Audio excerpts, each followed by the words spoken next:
I can't think of a more fitting title, Dead Space, because that's in every sense that's what that game is to me. And I remember when it was coming out, and I was excited because it's like, oh, finally a new horror IP, a new survival horror series that looks good. It's got this unique sci-fi alien horror premise, and I remember being excited for it. I remember people hyping it up, and I remember everybody telling me how scary it was, and GameSpot giving it glowing reviews, and all these websites giving it glowing reviews. Dead Space had this prestige around it. Like, people were, to this day, claim it's like a classic. It's like, oh man, why did EA kill off Dead Space? That was a fantastic original horror series. And I was like, what the hell did people see in this series? And I genuinely want to know, what did they see? Because it didn't scare me, for one thing. And yeah, I'm well aware that horror is a subjective thing. What scares one person doesn't necessarily scare another. However, it was so goddamn repetitive. Like, I would at least like to believe that one thing that should be expected of the horror genre, whether it's books, games, movies, is pacing. There should be some kind of pacing, some kind of building of tension, some kind of building up our expectations, subverting them, surprising us, pulling the rug out from under us. Dead Space is so repetitive. The game is 20 hours of what I can only describe as an alien killing simulator.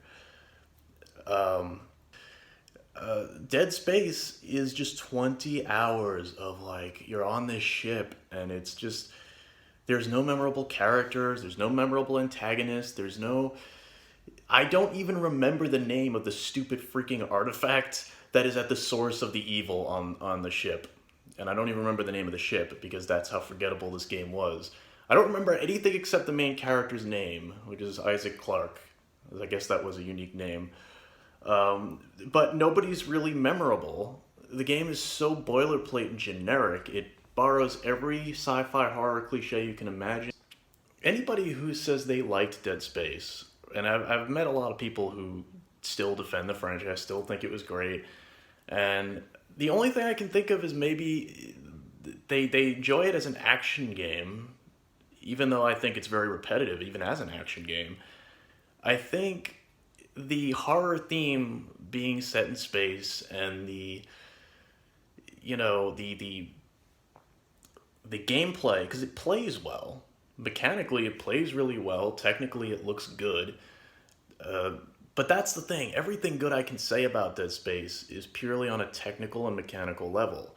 I don't think it has any artistic value whatsoever, because it doesn't pace itself, and there's nothing memorable. There's nothing that truly stands out from either horror, sci-fi, even gameplay mechanics are mostly cribbed from Resident Evil 4, which did that stuff better.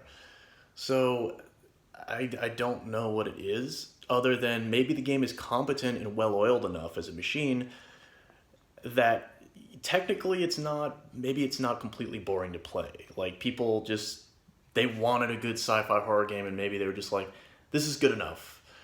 But I don't understand how it ever is regarded as a classic. Like, people still defend that game as like, it's up there with, the best Resident Evils, the best Silent Hills, and Fatal Frames, and I'm like, I don't know where you're getting this from. Like, there's nothing that stood out. That you're supposed to be rescuing your girlfriend or wife, or whatever she was. And the problem there is that if your character is a silent protagonist and is meant to be a stand-in for the player, then why should you care about any attachments the character has? You're not establishing a character in the game, so there's nothing to anchor you there. And it opens up with a piece of dialogue from one of the forgettable side characters that's just like, oh, you really miss her, don't you? And it's like, miss who? What? What are you talking about? Why are you talking to me, the player? Why are you not establishing a character for the player to care about, who then they can then vicariously feel for? That's just so at odds with the nature of the game's plot, which is forgettable anyway. It is generic. There's no memorable fun villains. There's no, it takes itself far too seriously. Anybody who gives like Resident Evil or any of those other horror games like crap for being a little on the campy side is like, yeah, but that's memorable. At least the camp is memorable. I'll take the camp because maybe it's creative, maybe it's got some pep and some pluck to it.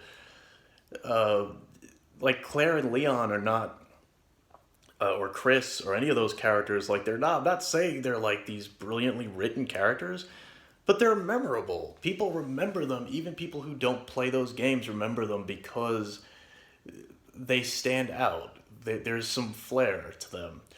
You know, they have their campy, memorable lines or whatever. And Dead Space didn't even have that. So like, I I I think that's better. If you remember it, that's better. Any horror game is able to do that. There's a reason that most great survival horror games in the past have been like no more than maybe 10 hours at the most. It's because it's hard to keep that momentum going for too long. It starts to become routine. It's like eventually you need like a game that's like two games in one or a couple because how do you keep it going? That's why there are horror games with multiple characters or you play through it again, but it's things are rearranged, things are different because it gives the game a chance to reset and build that momentum again from the beginning. It's hard to do that for 20 hours in one go. To keep the game surprising and scary from start to finish. When you're playing a 60-hour RPG, it's different. An RPG is narrative driven and is striking all kinds of tones. When you're just doing a game that's supposed to scare the crap out of you, it's hard to keep that going for 20 hours, let alone, and I don't know, the zero gravity sections, there's like two or three of those in the whole game. I don't remember exactly how many, but there were very few. Where you're outside the ship and you're walking around. The sound design there is great. The concept is neat because no other game had done it. So the zero G bits were neat. The boss fights, with few the game has, there are like two of them or three of them. Very few for a 20-hour horror game. You compare that to Resident Evil 4, which was also like a 20-hour game, but again was more of an action game really. It didn't. It committed to being an action game. It didn't really try to be a slow dread horror game. And RE4 was loaded with boss fights that were all different and unique. So yeah, Dead Space had like two or three good, interesting boss fights, I guess, but that wasn't enough to sustain it. So like, yeah, I don't get it. I say good riddance. Screw Dead Space.